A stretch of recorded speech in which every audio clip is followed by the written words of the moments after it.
走出四美轩，又向西边走去，见到一家卖南翔馒头的铺子，我们想请他去吃点心。张继说：“今天玩的时间相当多了，下次再叨扰吧。”这时已近中午，就由伯卫陪送他到法租界，我就在这里吃了一碗小肉面，只花了同元8枚，吃罢了。我依旧回到旧宅做午睡，继续过我的疗养生活。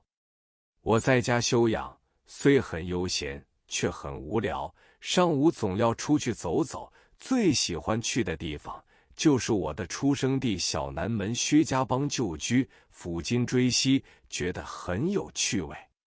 来来往往，有时搭车，有时步行，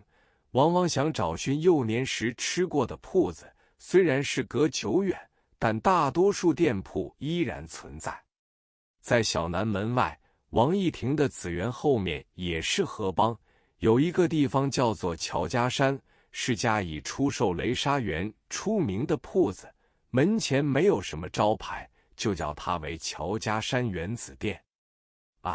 后来我有王汝家在法租界也开了一家乔家山，现在香港九龙也有一家乔家山，都是沿用其名。乔家山虽说卖的是雷沙园，实际上以卖汤团为主，创设的人本是一位老妪，他擅长做汤团，皮薄且糯，肉精而卤多，每天他做400个为限，卖完了就不再做。后来门庭如市，客人吵着要吃，于是他不得不出动了3个媳妇、4个女儿帮着赶做，才能应付过去。但是铺子里的桌椅设备极为陈旧，所以后来他想出一个办法来，就是把煮熟的汤团捞出来，滚上几层红豆沙，就称为雷沙园。很多客人在吃罢汤团之后，还买些雷沙园带回去。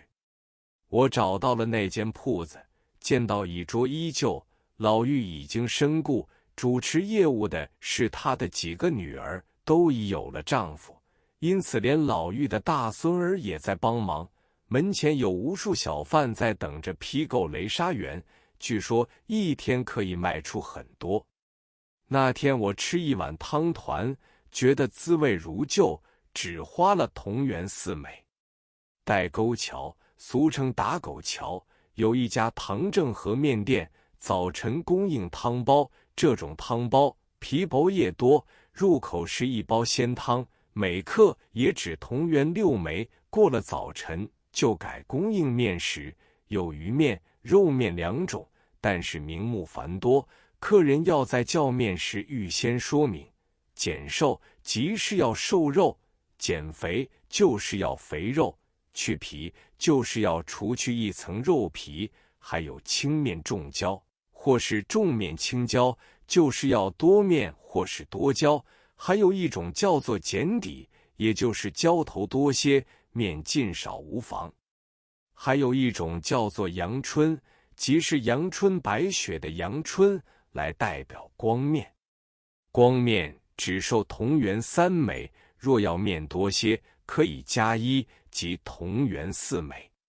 也有许多名目，不要葱蒜，名为免清；要汤多的叫做宽汤，要吃不太软的面叫做硬面。有些客人叫一碗面，要鱼肉兼有，名为红两鲜。客人吩咐定当之后，跑堂就大声叫喊起来，有时一碗面要连续叫出6、7个名堂，如大肉面一碗来栽，要轻面重椒，去皮减瘦，宽汤、软面、免清等，一连串名堂叫起来很是动听，而所费不过同元12枚而已。这类面店在南市城乡内外何止20-30家之多。大型的糖果店全城不过4、5家，以大东门汤茂昌为最大，出售的糖果最普通的是粽子糖，糖是3角，形如粽子；乌龟糖，形如龟背。吉苏曼殊日记中屡次提到的摩尔登糖、牛皮糖、芝麻糖、米花糖等。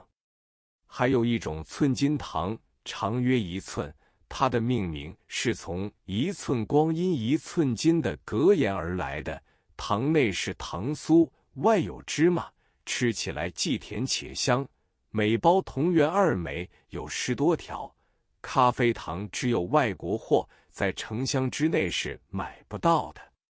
南市的人简朴得很，奢侈高贵的饰品不多，只有一家张祥丰蜜饯糖果站，开在荷花池后。这家糖果站规模很大，专门出售蜜饯凉果，如蜜枣、糖金柑、糖橘饼、糖佛手等。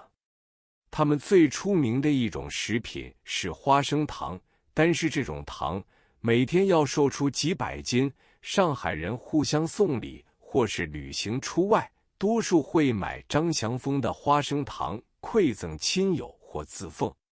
水果铺在南市很少，多数是摊档出售的水果，虽然随时令更换，但花市是不多的。以龙华水蜜桃、老虎黄西瓜最有名，其余都是由江浙各省运来的，如崇明芦栗、天台蜜橘、洞庭山枇杷。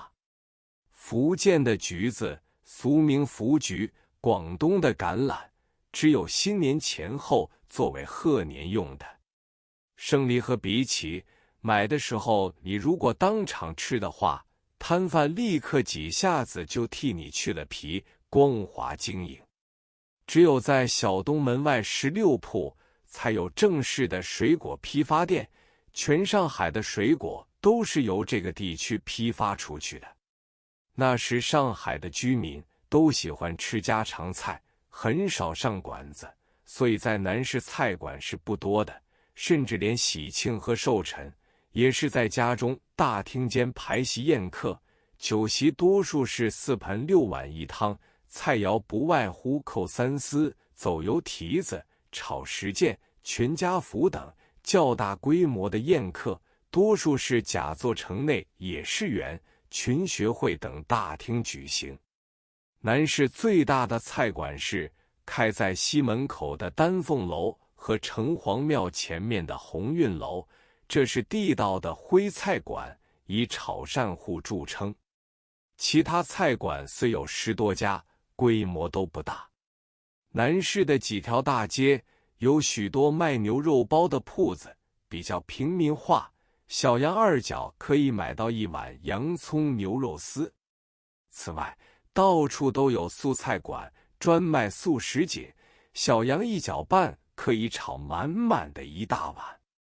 普通人家如果临时有客来要添菜的话，都是刻板的在就近这类铺子买一碟炒牛肉丝或是素食锦。酒店南市很多，是专门供应热酒为主，门前都摆满了作为下酒的小菜，不外乎发芽豆，俗称独角蟹、咸水毛豆、盐锦豆、豆腐干、拌海蜇、拌乌笋等，随客取用，每碟不过同元2、3枚。在这类酒店中，约3、5知己小饮，要是由一个人会超的话，也不会超过大洋1元。如此看来，在那时住上海南市的人，生活是很简单而舒适的。